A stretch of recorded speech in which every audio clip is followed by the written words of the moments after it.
شیخ حفظہ اللہ، لیکن جیسے ہم نے پہلے اعلان کر دیا ہے،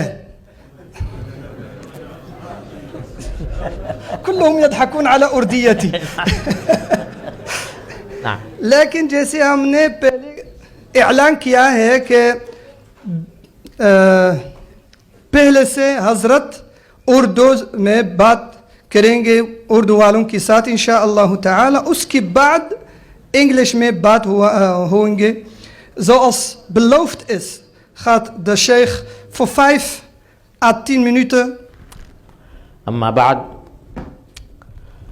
میرے محترم دوستوں، بھائیوں اور بہنوں، السلام علیکم ورحمۃ اللہ تعالی وبرکاتہ. یہ میری خوش قسمتی ہے کہ آج اس ملک میں آپ حضرات سے ملاقات کرنے کا اور کچھ بات کرنے کا اللہ تعالی نے موقع عطا فرمایا. میں خاص طور پر شیخ سعید مقدمی حفظہ اللہ تعالیٰ کا شکر گزار ہوں کہ انہوں نے مجھے یہ موقع فراہم کیا. مجھ سے فرمایا گیا ہے کہ چند منٹ میں پہلے کچھ اردو میں عرض کروں اور اس کے بعد پھر اسلامک فائنانس کے موضوع پر انگریزی میں بات کروں. تو میں اپنے بھائیوں سے یہ عرض کرنا چاہتا ہوں کہ سب سے پہلے تو میں آپ کو مبارکباد دیتا ہوں کہ آپ حضرات اس ملک میں الحمدللہ اپنے دینی تشخص کو اور دینی پہچان کو آپ نے اپنے برقرار رکھا ہوا ہے. اللہ تعالیٰ اس میں مزید ترقی عطا فرمائے. آمین. لمبی چوڑی تقریر کا موقع نہیں ہے اور دین کی بات کسی لمبی چوڑی تقریر کی محتاج بھی نہیں ہوتی.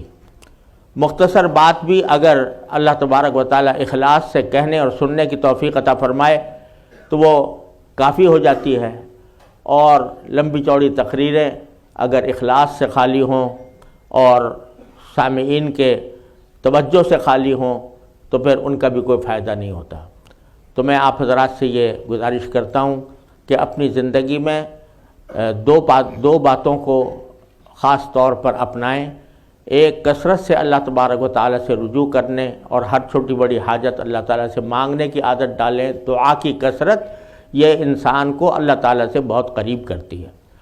اور دوسرے، اللہ تعالیٰ کی نعمتوں کا شکر ادا کرنے کا اہتمام کریں. جو کوئی بھی اچھی حالت آئے تو اس پر اللہ تعالیٰ کا شکر ادا کریں، اور اپنے بچوں کو رات کے وقت میں کچھ دین کی تعلیم دینے کا اہتمام کریں. تو انشاءاللہ ثم انشاءاللہ حالات میں بہتری پیدا ہوگی اور آپ کے لیے آپ کی اولاد صدقہ جاریہ بنے گی. حدیث میں ہے کہ جب کوئی انسان مر جاتا ہے تو اس کے سارے اعمال ختم ہو جاتے ہیں، لیکن 3 چیزیں ایسی ہیں جو باقی رہتی ہیں. ایک یہ کہ اس نے کوئی علم کی بات چھوڑی ہو جس سے لوگ فائدہ اٹھاتے ہوں، اور دوسرے کوئی صدقہ جاریہ ہو یا ایسی اولاد چھوڑ کر جائے جو اس کے حق میں دعا کرتی ہو.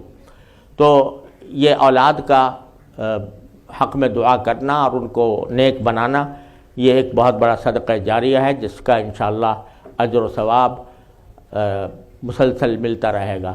اللہ تبارک و تعالیٰ اپنے فضل و کرم سے، اپنے رحمت سے ہم سب کو اس کی توفیق عطا فرمائے. وآخر دعوانا الحمدللہ رب العالمین.